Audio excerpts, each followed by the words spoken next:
자, 오늘 우리가 읽은 본문 말씀은 지난 새벽 예배 때도 잠깐 나누었던 말씀인데요. 우리가 너무나 잘 아는 베드로가 예수님을 부인하는 그런 장면이 나와 있습니다. 여러분, 대통령이라고 말하는 강영욱 씨라고 있어요. 혹시 아시는 분 아실 거예요? 괜찮아요? 울지 않아요? 이렇게 유행어를 남기고 강조된 언어와 반복된 언어는 우리 강아지를 편하게 만들어야 하면서 이렇게 정말 개들을 잘 이렇게 타일러 가지고 얌전하게 만드는 그런 어떻게 보면 정말 개들의 대통령인 그 강영욱 씨가 개에게 물리는 일이 있었어요. 그래서 오른손인가 왼손인가 개에 물려가지고 병원을 이렇게 찾아갔답니다. 그랬더니 의사 선생님이 강영욱 씨인 걸 알아보고 이렇게 말했대요. 어머, 원숭이도 나무에서 떨어지는 때가 있네요 하면서 웃으면서, 왜냐하면 그분은 절대 안 물릴 줄 알았어요. 다른 사람들이 한번 물더라도 그는 강아지와 개들을 다룰 줄 알기 때문에 절대로 물리지 않을 줄 알았는데 물렸다는 거죠. 그분도 깜짝 놀랐을 거예요. 개도 놀랬다 그러더라고요. 이 세상에 완벽한 사람은 없겠죠. 아무리 뛰어나도 언젠가는 실수할 수 있고 넘어질 수 있는 게 우리 인간의 연약함 아닙니까? 오늘 베드로가 그런 우리의 모습을 좀 보여주고 있는 것 같아요. 오늘 우리가 읽은 말씀은 사복음서에 다 기록되어 있는 말씀입니다. 베드로가 예수님을 부인하는 사건은 사복음서에 다 기록되어 있어요.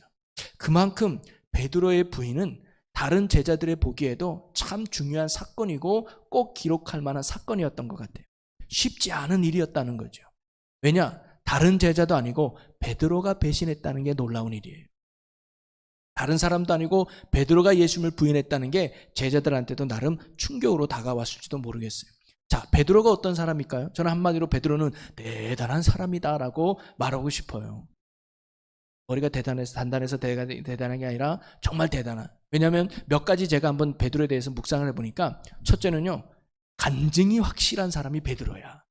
여러분, 처음에 예수 믿을 때 그냥 얼떨결에 믿은 사람도 아마 있을 거예요. 어릴 때부터 부모 따라서 믿은 사람도 있고, 친구 따라 믿은 사람도 있고, 괜히 막 이렇게 그냥 마음의 평안을 얻고 싶어서 이렇게 신앙생활 시작한 사람도 있는데, 큰 간증거리 있는 사람들 있죠.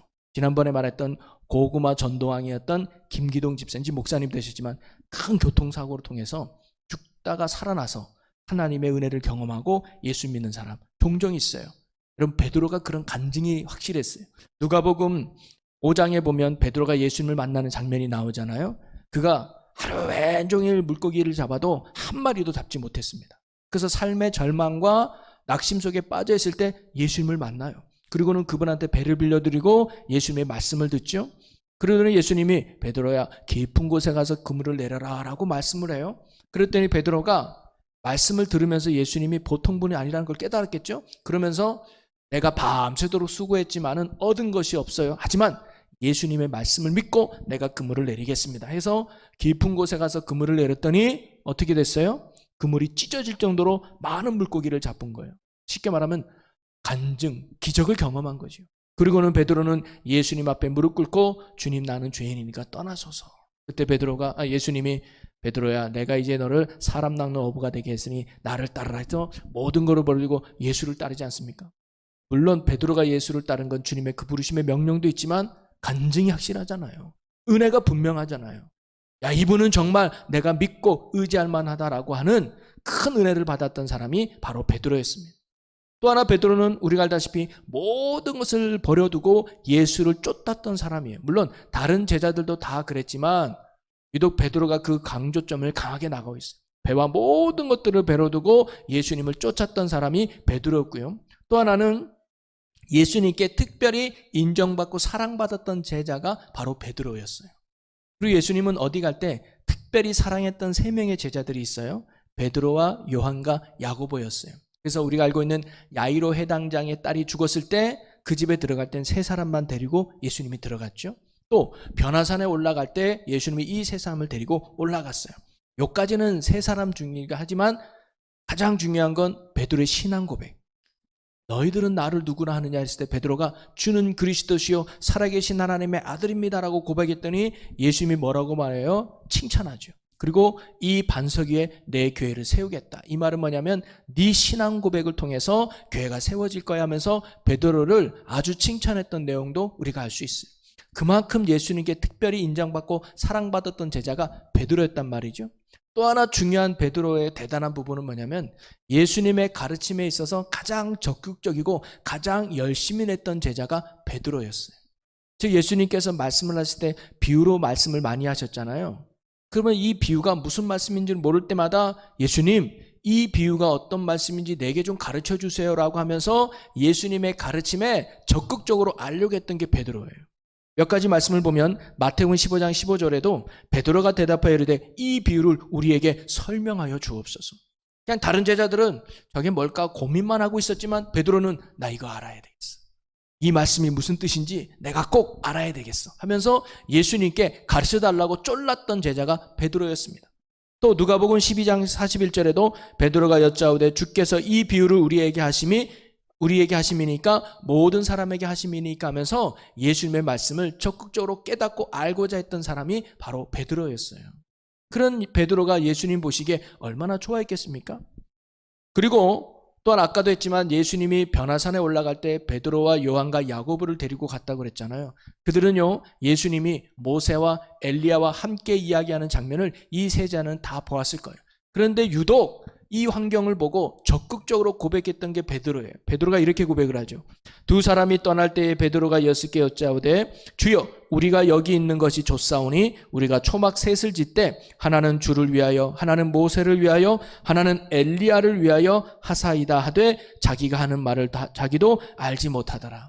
다른 제자 요한과 야고보는 와 라고 그냥 감탄만 주고 있을 때 베드로는 뭐예요? 내가 주님을 위해서, 내가 엘리야를 위해서, 내가 모세를 위해서 초막셋을 지어서 내가 열심히 주님을 섬기고 싶습니다. 굉장히 열정적이고 열심을 했던 게 베드로였다는 사실을 우리가 알 수가 있죠. 또 그뿐만 아닙니다. 예수님이 제자들만 따로 보냈을 때 오병이어 기적 위에 밤에 풍랑을 만났을 때 멀리 예수님이 유령처럼 나타났을 때 다른 제자들은 두려워 떨고 있을 때 나라 그랬더니까 베드로가 뭐라고 말해요? 정말 그리스도 주이십니까? 그렇다. 그러면 저도 예수님과 같이 무리를 걷게 해주세요라고 말했던 사람이 베드로예요. 다른 제자들은 그런 생각조차도 하지 못했을 때 베드로는 저는 그 주님의 능력을 믿어요. 그러면 저도 예수님처럼 무리를 걸을 줄로 믿습니다. 그래가지고 예수님이 와라 해가지고 최초로 무리를 걸었던 사람이 베드로 아닙니까? 베드로가요 기네스북에 몇 개 올라갔어요. 인간 중에 최초로 무리를 거르는 바로 베드로입니다. 굉장한 그 당시 엄청난 다른 제자들도 보기에 베드로는 수제자라고 생각했을 거예요.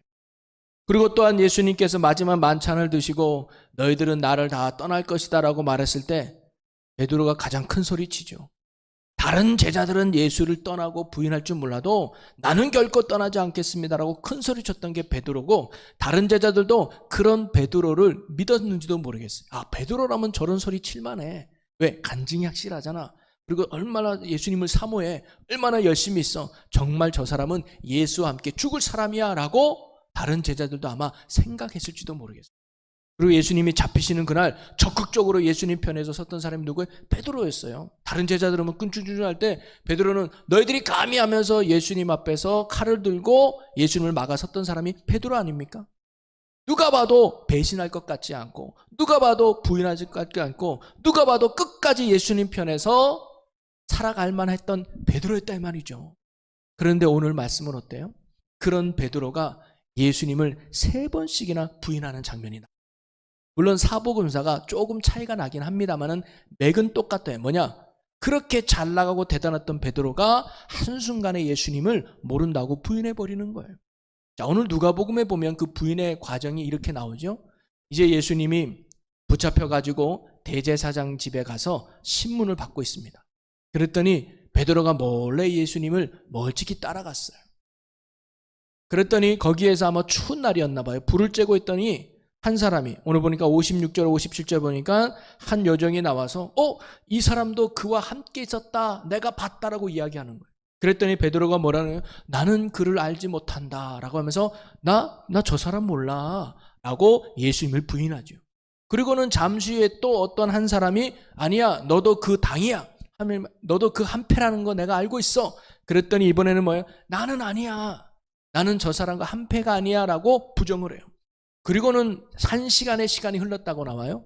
1시간 후에 59절에 보니까 다른 한 사람이 너도 갈릴리 사람이니 그와 함께 있었다. 이 갈릴리 사람은 오늘날로 보면 이 좀 사투리를 썼던 것 같아요. 유대 사람과 예루살렘 사람과 갈릴리 사람은 처음에 두 번 하니까, 두 번 부인하니까 비슷한 것 같아, 저 사람 아닌가 보다 했는데 1시간 내내 이야기하는 거, 너 갈릴리 사투리 쓰네?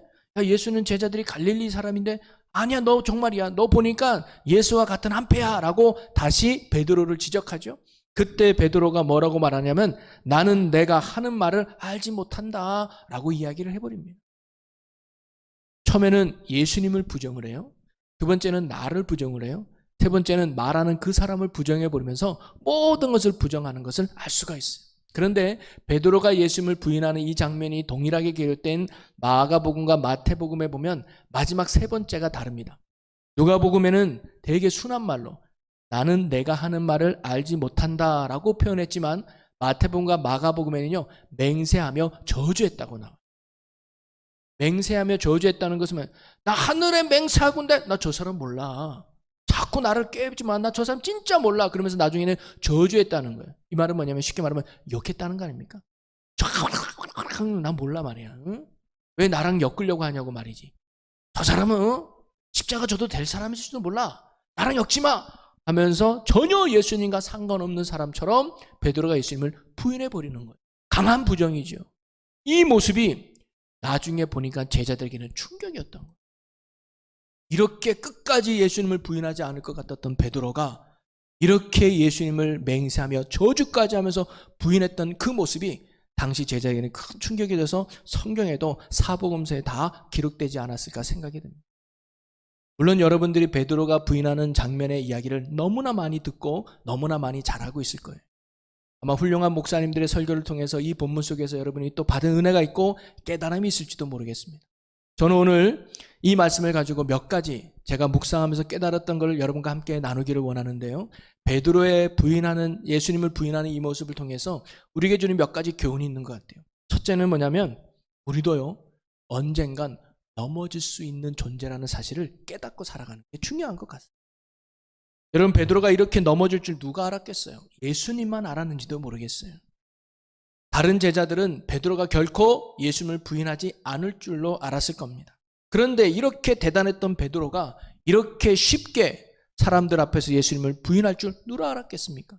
여러분, 이렇게 대단했던 베드로도 예수님을 부인했는데 우리라고 예수님을 부인하지 않겠습니까? 우리라고 안 넘어지겠습니까? 우리라고 안 쓰러지겠습니까? 여러분, 우리의 신앙은요 나의 결이나 나의 의지로 되는 것이 결코 아니라는 사실입니다. 내가 믿고 싶다고 믿어지는 게 아니고 내가 할 수 있다고 해지는 게 아니라는 거예요. 결코 우리의 신앙은 내 의지, 내 결단, 내 힘으로 이루어지는 게 아니라는 사실입니다. 베드로가 보인 신앙은 자기 결의의 신앙이고 자기 중심의 신앙이고 자기 의지의 신앙이었어요. 내가 결단코, 내가 반드시, 내가 온전히 자기 중심의 신앙이 베드로였습니다. 그러나 그도 3번이나 예수님을 배신하고 많은 부인하는 연약한 모습을 보여주고 있죠. 여러분, 우리도 베드로와 같이 언제든지 넘어질 수 있는 연약한 존재라는 사실을 우리가 알아야 합니다. 혹시 여기 계신 분들 중에는 마음속으로 목사님, 나는 아니에요. 나는 결코 부인하지 않을 거예요. 나는 지금 목에 칼이 들어와도 나는 예수님밖에 없어요 라고 큰 소리 치는 분이 혹 계실지도 모르겠습니다만은 신앙은 결코 우리가 장담하는 게 아니라는, 지금 믿음이 좋다고 해도 내일 넘어질 수 있는 게 나라는 존재를 알아야 됩니다. 오늘 뜨겁다 할지라도 내일 하루아침에 식어버리는 게 우리의 연약함이라는 사실을 우리가 인정해야 돼요. 여러분, 이번에 우리가 코로나를 이렇게 맞이하게 되지 않았습니까? 벌써 이제 3년 차가 접어들고 있는데 코로나 때문에 우리가 사회적 거리 두기를 하다 보니까 모이기를 못하게 되고 여러 가지 신앙적인 훈련들이 약해지면서 우리가 참 예배드리기 어려운 그런 여러 가지 상황들이 있지 않았겠습니까? 그런데 가만히 보면요, 이 코로나 때문에 성도님들 중에는 이 믿음의 온도가 점점점 식어지고 신앙의 뜨거움이 점점점 약해지는 분들이 의외로 많이 계시더라는 거예요. 예배에 그렇게 잘나고 열심히 했던 분들이 코로나 때문에 예배를 소홀하게, 그렇게 기도하는 일에 열심히 했던 분들이 코로나 때문에 기도를 멈추게 되고, 그렇게 주님을 위해서 헌신하고 봉사하는 것을 기뻐했던 분들이 이번에 오히려 봉사를 멀리하고 연약해지고 나태해진 모습이 보이더라는 거예요. 물론 어쩔 수 없는 상황에 계신 분들도 계십니다. 그런데 충분히 다시 예배 드릴 수 있음에도, 충분히 다시 기도할 수 있음에도, 충분히 다시 섬길 수 있음에도 불구하고 그 믿음의 온도가 식어버린 거예요. 그 믿음의 온도가 떨어지는 거예요. 아마 모르긴 몰라도 본인도 이렇게 될 줄 몰랐을 거예요. 야, 내가 이렇게 예배를 소홀히 여겼나? 내가 이렇게 기도를 안 하고 있나? 야, 전엔 내가 이러진 않았던 것 같은데. 전에는 내가 이런 사람이 아니었는데 내가 왜 이렇게 믿음이 떨어지고 약해졌지? 본인도 아마 모르는 분들도 아마 계실 거예요. 여러분, 우리는요 그렇게 넘어질 수 있고 그렇게 쓰러질 수밖에 없는 연약한 존재라는 사실을 우리는 언제나 알고 있어야 됩니다. 여러분, 목사님들 중에서도요 낙심하고 실망해서 목회를 그만두고 나중에 신앙마저 이르는 분들도 종종 있어요. 제가 전에도 여러분에게 간증을 한번 한 적이 있지만 제가 고등학교 때 참 신앙의 모델인 누나가 있었다고 하잖아요. 부모한테 매질을 맞으면서 옷을 찢겨가면서 성경책까지 불태워가면서 그렇게 반대했는데도 그 타다 남은 성경책을 교회에 들고 와서 가지고 위에 눈물로 기도했던 그 누님의 그 신앙이 저는 너무 본받고 싶고 멋있었습니다. 그 누나만큼은 끝까지 예수님을 부인하지 않고 평생 예수와 함께 살 줄 알았어요. 그런데 몇 년 후에 연락해 보니까 교회를 안 나간다는 거예요. 바쁜 회사 일 때문에, 바쁜 일정 때문에 그렇게 뜨거웠던 믿음이 하루 순간에 식어버리고 없어졌다는 거죠. 여러분, 예수님의 씨 뿌리는 부위를 우리는 너무나 잘 알고 있어요. 씨가 뿌려졌을 때 돌밭에 뿌려지고 가시덤불에 뿌려졌잖아요. 돌밭에 뿌려졌다는 것은 뭐예요? 말씀을 믿음으로 받지만 환난이 오거나 핍박이 오면 견디지 못해서 열매를 맺지 못하는 거예요. 가시덤불은 뭡니까? 잎도 나고 줄기도 어느 정도 자라요. 그런데 가시의 기운이 막는다 그랬어요. 그거 뭐냐면 세상의 유혹과 세상의 염려 때문에 믿음의 열매를 맺지 못하는 거예요. 오늘날 시대는 가시덤불 시대인 것 같아요. 여러분, 오늘날 교회 간다고 예수 믿는다고 핍박하는 시대는 아니에요. 그런 분 혹시 계십니까?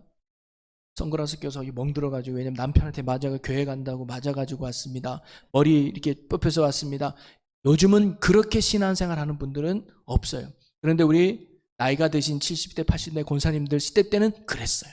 시어머니의 핍박, 남편의 핍박. 요즘은 그렇게 핍박당하면서 신앙생활 하는 사람은 없어요. 근데 가시덤불 신앙인이 많아. 세상의 유혹과 염려 때문에 믿음의 자리를 잃어버린 사람들이 너무 많다는 거예요. 제가 군대 갔을 때도 경험을 했습니다. 제가 군대에 아시는 분들은 그냥 복습한다는 생각으로 한번 들어주세요. 제가 군대 가서 첫 자대 배치를 받고 이제 주일날 이제 몇 번 예배에 갔는데 그날은 부대에 무슨 일이 있다고 해서 교회를 가지 말라고 하는 거예요. 오늘 종교 활동 없어 그러는 거예요. 근데 제 안에는 어떤 믿음이 있냐, 어떤 믿음이 생겼는지 저는 꼭 가야 되겠습니다라고 큰 소리 친 거예요. 이등병이. 야, 오늘 없다니까? 저는 가야 되겠습니다 하면서 그때부터 막 울기 시작하면서 저는 가야 되겠습니다. 보내주시면. 와, 이등병이 무슨 용기가 나는지 막 그러니까 상병 있잖아요, 상병. 짝대기 3개가 저를 여기 부대 바깥으로 데리고 와요. 너 미쳤냐 지금? 어? 아, 개념이 없네 이놈이. 저는 꼭 가야 되겠습니다. 막 그러니까 그 내무반장이라고 있어요. 병장이 이렇게 야야야, 쟤 그냥 보내줘 그러는. 그래서 울면서 교회 왔어요. 그때 예배 무슨 설교 드린지 기억은 안 나지만 울면서 예배 드렸던 것 같아요. 여러분, 제가 그런 믿음의 사람이었습니다. 제가. 그런데 그랬던 제가 짝대기 2개 달고 3개 달고 상병이 됐어요. 이제 누구도 내가 교회 가는 것에 대해서 방해할 수 없고 막을 수 없어요. 오히려 내가 데리고 가면 데려갔지. 그래서 그날도 내가 예배 가려고 준비하고 있는데 부임이 와서 공상병님 시간 되십니까? 나 이제 좀 이따 교회 가야 되는데 옆 부대와 축구 시합을 하는데 사람이 없다고. 공병장이 와서 공상병님이 같이 뛰면 너무 좋을 것 같다고. 몇 시냐? 지금은 10시에 시작한대요. 그러면 전반전만 뛰면 10시 반에 교회 가면 될 것 같아. 그래? 그러면 나 전반전만 뛸게. 전반전만 뛰어도 너무 고맙다고. 그럼 가자. 전반전을 떴습니다. 우리가 1대0으로 졌어. 그 전반전 끝났어요. 1대0을 지니까 막 이렇게 오기가 생기네. 안 돼, 내가 후반전 뛰고 갈게. 그래서 후반전까지 뛰었어요. 예배 생각 안 합니다. 후반전 다 뛰는데 결과는 생각 안 나는데 다 뛰고 집에 부대에 딱 들어오니까 그때 당시에 11시에 MBS 하는 방송이 있었어요. 뭐냐면 전원일기. 이 전원일기가 11시에 했거든요. 부대 딱 들어온다 전원일기가 시작되는 거예요. 그러면서 내 마음에 내가 무슨 짓을 한 거지? 그러면서 이든병 때 눈물 흘리면서 나는 꼭 가야 되겠습니다. 그렇게 외쳤던 내 모습과 오버랩되면서 지금은 누구도 내게 방해를 안 하는데 내가 이 예배를 잃어버렸구나 하면서 내 마음에 큰 하나님의 망치가, 그래서 크게 회개했던 적이 있습니다. 오늘날은요, 핍박은 안 해요. 유혹합니다. 그리고 시험을 하죠. 염려, 세상의 염려 때문에, 세상의 유혹 때문에. 지금 베드로도 보면 핍박한 거 아니에요. 칼을 들이댄 것도 아닙니다. 그냥 말 몇 마디에 넘어간 거예요. 염려 때문이죠. 유혹 때문이죠. 여러분, 오늘도요, 악한 마귀가 우는 사자와 같이 두루 삼키자를 찾으면서 우리를요, 그런 식으로 유혹해요.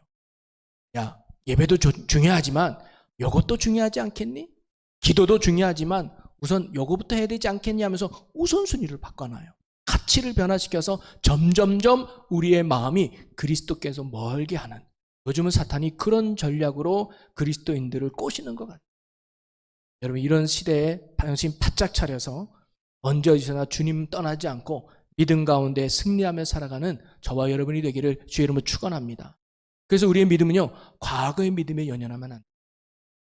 그래서 우리가 중요한 건 뭐냐면요, 오늘의 믿음을 자랑하지 말고 오늘의 신앙에 교만하면 안 돼요. 내일은요, 내일의 믿음으로 또다시 세워져야 되고요. 내일은요, 또 다른 은혜로 우리가 채워져야 돼요. 어제 은혜 받았다고 오늘 끝나는 거 아닙니다. 그래서 성도는 오늘의 믿음으로 오늘을 살아가는 자들인 줄로 믿습니다. 어제 기도해도 오늘 또 기도하는 거예요. 어제 말씀을 읽어도 오늘도 말씀이 있는 거죠. 어제 은혜 받았다고 해도 오늘 또 새로운 은혜를 사모하며 나가는 겁니다. 어제는 언제고 우리는 오늘을 사는 자 아닙니까? 여러분, 금요 기도에 몇 번째 참여하는 거예요? 첫 번째. 오늘 예배, 제 인생에 있어서 금요 기도에는 오늘입니다. 오늘 예배가 내게 있어서 제일 중요합니다. 여러분, 우리가 이런 마음으로 산다면 늘 승리하지 않을까요? 오늘 저와 여러분이 오늘의 믿음으로, 오늘의 기도로, 오늘의 말씀으로, 오늘의 은혜로, 오늘 예수님 붙들고 날마다 승리하며 살아가는 저와 여러분이 되시기를 주님의 이름으로 간절히 축원합니다. 그리고 또 하나 배울 수 있는 것은 뭐냐면요, 비록 우리가 넘어졌다 할지라도 중요한 건 또다시 주님 앞에 나가는 회개가 중요하다는 것을 베드로가 우리에게 가르쳐주는 것 같아요.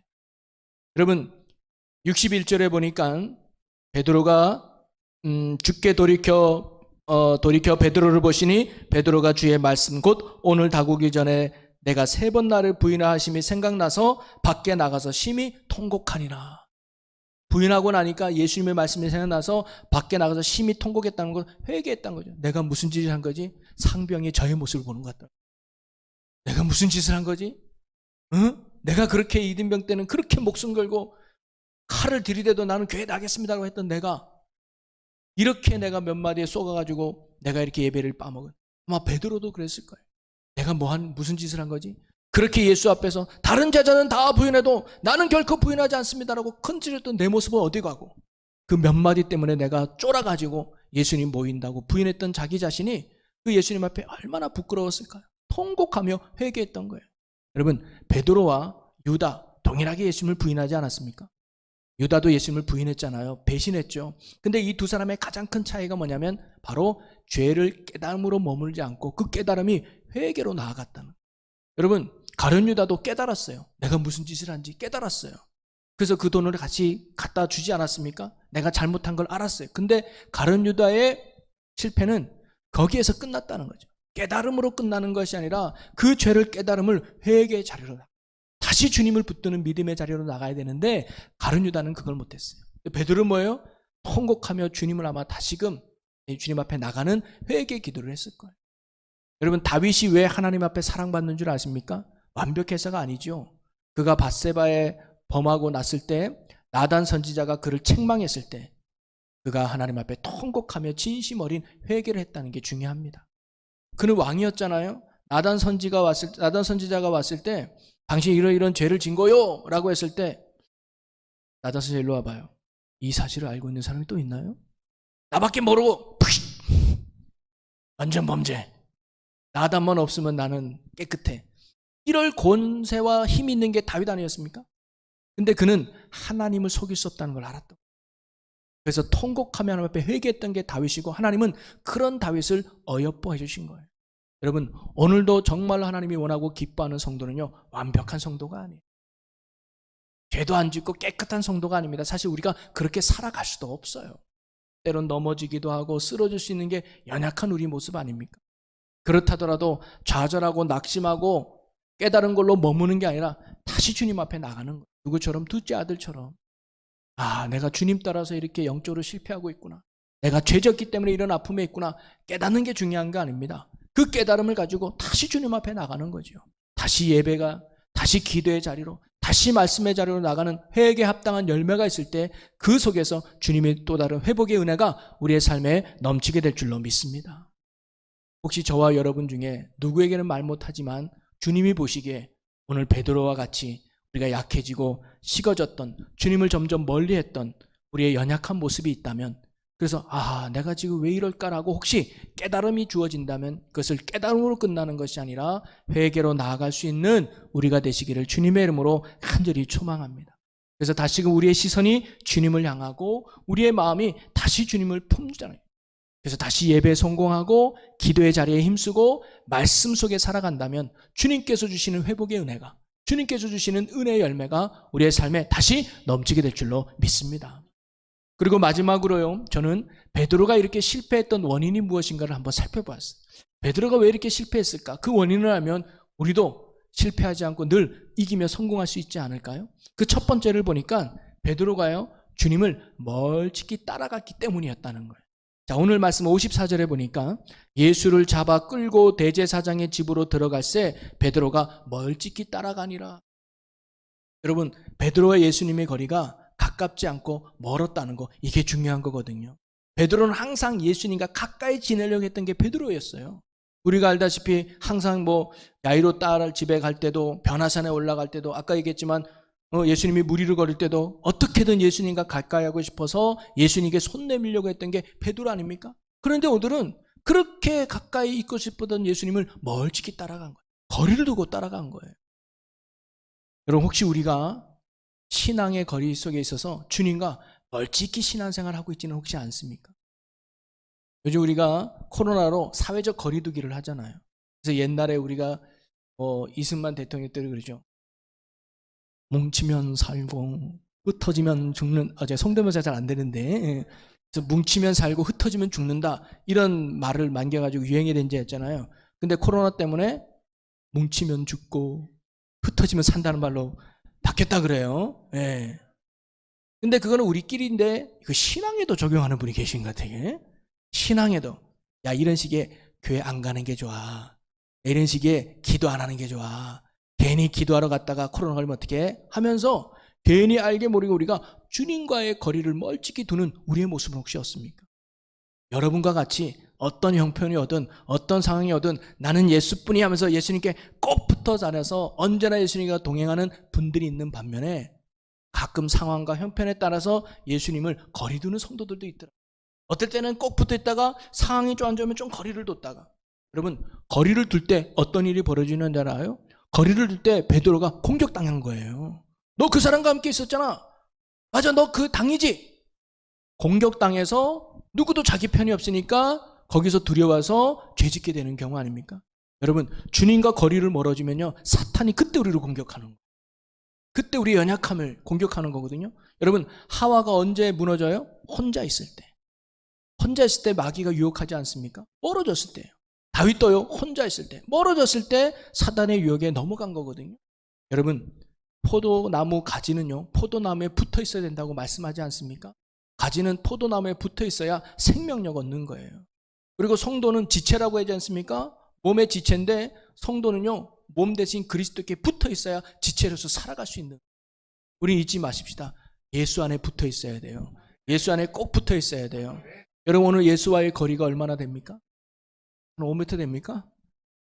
여러분, 예수와의 거리가 가까워지기를 바랍니다. 그건 다른 게 아니에요.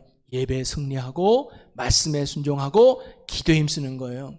여러분, 억지로라도 십자가를 지십시오.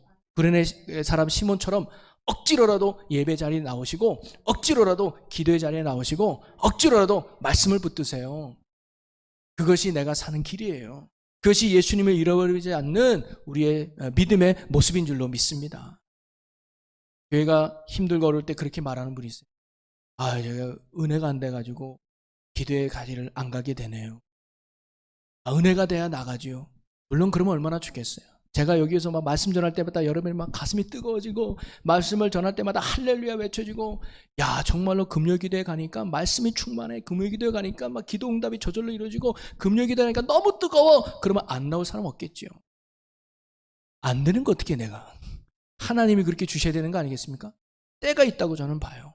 하나님께서 우리가 사모함으로 나가면 분명히 하나님께서 은혜 주시고 회복시켜 주시고 해결할 때가 있는 줄로 믿습니다. 지금은 몰라도 그때를 소망하며 끝까지 믿음의 자리를 지키는 거 아니겠습니까? 가나안 여인처럼 예수님이 거절해도, 예수님이 침묵을 지켜도, 예수님이 안 된다고 해도 그래도 해답은 예수밖에 없어요 라면서 끝까지 그 믿음의 자리를 지키는 거죠. 오늘 저와 여러분이 정말로 주님과 멀찍이 떨어져 있는 신앙이 아니라 날마다 예수님과 가까이, 주님을 잃어버리지 않고 놓치지 않는 저와 여러분들이 되기를 주님의 이름으로 간절히 소망합니다. 주님을 잃어버리지 않는 것은 다른 게 아니에요. 예배 승리하는 거예요. 그리고 말씀 속에 사는 거예요. 그리고 기도에 힘쓰는 거예요. 안 돼도 좋으니 나오십시오. 어려워도 지키십시오. 그 속에서 하나님의 회복함이 있게 될 줄로 믿습니다. 그리고 두 번째는 뭐냐면 그가 늘 깨어 기도하지 못했기 때문이었다고 봐요. 여러분, 예수님이 십자가에 달리기 전날 제자들과 함께 기도하지 않습니까? 예수님이 왜 제자들까지 같이 기도했을까요? 예수님도 힘들었고, 예수님도 십자가가 주는 고난과 아픔이 두려웠어요. 그래서 인간의 몸을 입고 온 예수님도 자칫 잘못하면 쓰러질 것만 같았거든요. 그래서 제자들과 함께 나를 위해 기도해 주렴. 기도밖에 없어. 기도가 능력이야. 라고 기도의 자리로 갔는데 제자들은 어떻게 했습니까? 잠만 잔 거예요. 그러면서 예수님이 이런 말씀을 하셨죠. 시험에 들지 않게 깨어 기도하라. 마음에는 원이로되 육신이 약하도다. 예수님도 십자가의 고통과 두려움을 알았어요. 그런데 간절히 기도할 때 성경에 뭐냐면 천사가 예수를 돕더라 그래요. 육신의 몸을 이기는 힘이 하나님으로부터 임한 거죠. 여러분, 기도가 능력인 줄로 믿습니다. 기도가 힘인 줄로 믿습니다. 여러분, 어떤 문제 있습니까? 두려움이 있습니까? 고난이 있습니까? 기도의 자리에 나오는 거예요. 기도하는 거예요. 하나님이 기도하는 자에게 오늘도 능력 주시고 은혜 주시고 힘을 주셔서 감당하실 줄로 믿습니다. 우리가 시험에 빠지지 않고 승리하는 힘은 기도에 있다는 거예요. 여러분, 시간과 장소와 마음을 구별해서 날마다 기도에 힘쓰면서 늘 깨어 기도할 수 있는 여러분들이 되시기를 주님의 이름으로 간절히 축원합니다. 그리고 마지막 세 번째는 뭐냐면 그가 말씀을 기억하지 못했기 때문이라고 봐요. 자, 베드로가 자신의 잘못을 깨닫고 밖에 나가 통곡했던 시점이 언제입니까? 3번 부인할 때가 아니에요. 3번 부인할 때까지도 베드로는 잘못한 줄 몰랐어요. 근데 닭이 울을 때도 몰랐어요. 예수님과 눈이 마주쳤을 때 그때 깨달았다고 나와요. 61절을 다시 한번 볼까요? 61절, 62절. 주께서 돌이켜 베드로를 보시니 베드로가 주의 말씀 곧 오늘 닭 울기 전에 내가 3번 나를 부인하리라 하심이 생각나서 밖에 나가서 심히 통곡하니라. 뭐가 나서 밖에 나갔다니? 생각나서. 뭐가 생각났고요? 주님의 말씀이 생각난 거예요. 내가 닭이 울기 전에 나를 3번 부인하라는 말씀이 기억나니까 그 말씀 앞에 본인이 녹아지면서 밖에 나가 통곡한 거예요. 근데 만약에 베드로가 이 말씀을 깨닫고 알고 있었다면, 그래, 예수님의 말씀이 뭐지? 닭이 울기 전에 내가 3번 부인한데 부인하지 말아야지. 내가 그렇게 넘어질 수 있으니까 내가 정신 바짝 차려야지 하면서 만약에 그 사람이 한 명이 본인에게 너 예수 같이 있지 않았어? 라고 말해서 이게 시험이구나. 그래, 내가 부인할 걸 알고 예수님이 이 말씀 주셨구나. 그래, 피하거나 아니면 당대히 나는 예수를 안다고 말할 수 있지 않았을까요? 말씀이 생각나지 않았던 거예요. 반면에 말씀이 생각나면 이겼겠죠. 여러분, 요셉을 보십시오. 요셉이 보디발의 아내가 유혹할 때 그가 그 유혹을 이길 수 있었던 것은 뭐냐면 요셉의 마음에 말씀이 있었기 때문에. 그는 이렇게 고백을 하죠. 이 집에 나보다 큰 이가 없으면 주인이 아무것도 내게 금하지 아니하였어도 금한 것은 당신뿐이니 당신은 그의 아내임이라. 그런즉 내가 어찌 이 큰 악을 행하여 하나님께 죄를 지으리요. 하나님은 음란이 죄라는 말씀을 바로 이 요셉 마음에 심어주신 거예요. 그 말씀이 기준이 되니까 아니라는 것을 깨달은 거예요. 요셉도 마찬가지입니다. 사울왕의 도망자 신세가 될 때 그가 사울왕을 죽이고 도망자 신세를 끝낼 수 있는 기회가 2번이나 있었지만 그는 사울왕을 죽이지 않아요. 왜? 사울왕을 죽이는 건 하나님 앞에 죄를 짓는 것임을 깨달았고 말씀이 그 마음에 있었던 거죠. 그래서 그도 이렇게 고백합니다. 자기 사람들에게 이르되 내가 손을 들어 여호와의 기름 부음을 받은 내 주를 치는 것은 여호와께서 금하신 것이니 라는 말씀이 생겼던 거예요. 그는 여호와의 기름 부음을 받은 자가 되미니라 하면서 말씀이 있으니까 그 말씀이 기준이 됐던 거 아닙니까?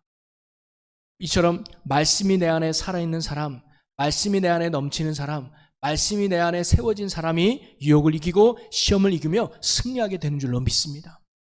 사실 다윗은 정말 말씀의 사람 아니었어요? 그래서 시편 1편 2절에 복 있는 사람은 오직 여호와의 율법을 즐거워하며 그의 율법을 주야로 묵상하는 자로다. 항상 다윗은요 말씀으로 채우려고 그랬어요. 그래서 그 말씀이 언제나 자기의 힘이 됐다는 거죠. 그것을 보여주는 게 시편 119편의 말씀 아닙니까? 신앙의 119, 시편 119편. 그 말씀의 가치를 이야기해줘요. 제가 몇 가지를 한번 여러분에게 나누기를 원하는데요. 119편 9절에 보니까 나오죠. 청년이 무엇으로 그 행실을 깨끗하게 하리이까? 주의 말씀만 지킬 따름이니라. 주의 말씀을 지킬 때 이겨낼 수 있다는 거죠. 또 11절에도 내가 주께 범죄하지 아니하려 하여 주의 말씀을 내 마음에 두었나이다. 말씀이 내 마음에 있을 때 범죄치 않는 힘이 된다는 거죠. 또 25절에 내 영혼이 진토에 붙어 싸우니 주의 말씀대로 나를 살아나게 하소서. 말씀이 나를 살린다는 거예요. 또 50절에도 이 말씀은 나의 고난 중에 위로라. 주의 말씀이 나를 살리셨기 때문이니이다. 말씀이 나를 살린다는 거예요. 또 93절에 내가 주의 법도들을 영원히 잊지 아니하오니 주께서 이것들 때문에 나를 살게 하심이니이다. 아멘. 나를 살리는 힘이 어디 있다고요? 말씀에 있는 거예요. 그래서 다윗은 이 말씀의 능력을 믿었기 때문에 날마다 낮이든 밤이든 그 말씀을 주야로 묵상하는 자로다. 묵상이건요 되새기는 거예요. 이 소가 이렇게 음식을 되새기듯이 되새기는 거예요. 여러분, 그럼 이 말씀이 뭘까요? 성경 66권이겠죠? 성경 66권 우리가 어떻게 다 알아요? 그리고 초대교회는 성경도 없었잖아요. 우리나라에 복음이 들어왔을 때도 성경이 이렇게 66권 완전하지 않았어요. 그럼 어떻게 말씀을 공부하고 말씀을 배우고 말씀을 암송할 수 있을까요? 이 말씀의 핵심이 뭐냐면 다른 게 아니에요. 예수 그리스도가 말씀이에요. 말씀을 붙드는 건 다른 게 아니라 예수를 붙드는 거예요. 나의 생명이 되고 나의 구원이 되고 나의 능력이 되시는 예수님을 붙드는 거예요.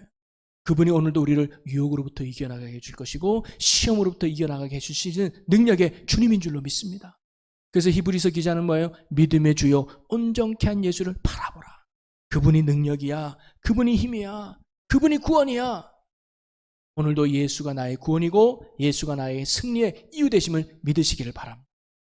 예수만 붙들고 예수만 의지하며 살아가는 게 우리의 승리의 원동력이 된다는 거죠. 여러분, 말씀을 정리하면 그렇게 대단했던 베드로도 영적으로 실패할 수 있었다는, 그러기에 우리도 넘어질 수 있음을 알고 여러분 오늘 믿음 좋다고 자랑하거나 교만할 것이 아니라 오늘의 믿음으로 오늘을 사는 저와 여러분이 되기를 주님의 이름으로 간절히 소망합니다. 그리고 때론 넘어져도 다시 일어나면 되는 거예요. 그러면 우리를 묻지 않고 따지지 않고 다시금 주님이 품어주셔서 주님의 은혜 안에 우리를 다시금 세워주실 줄로 믿습니다. 그리고 힘들어도 어려워도 그래서 예배의 자리, 기도의 자리, 말씀의 자리를 날마다 사모함으로 나가시기를 주의 이름으로 소망합니다. 그리고 우리가 정말 이런 영적으로 승리하기 위해서 날마다 주님과 늘 가까이 있어야 돼요. 멀찍이 떨어지지 마십시오. 가까이 하는 건 뭐예요? 아까도 말했듯이 예배의 자리에 나오시고 기도에 힘쓰시고 말씀을 붙드는 거예요. 그리고 늘 깨어 기도에 힘쓰는 우리가 되기를 소망합니다. 그리고 무엇보다 말씀을 늘 기억하고 품는 것, 바로 예수뿐이구나. 예수로 충만하고 예수로 세워질 수 있는 저와 여러분들이 되어서 어떤 세상의 유혹 가운데도 흔들림 없이 날마다 하나님을 인정하고 예수 복음 안에 승리의 삶을 살아가는 우리 모두가 되시기를 주님의 이름으로 간절히 축원합니다. 아멘. 우리 이 시간 찬양하겠습니다. 충만이라는 찬양, 우리 예수로 충만하네. 우리의 고백과 믿음을 담아서 우리 찬양 부르시고 살아계시네.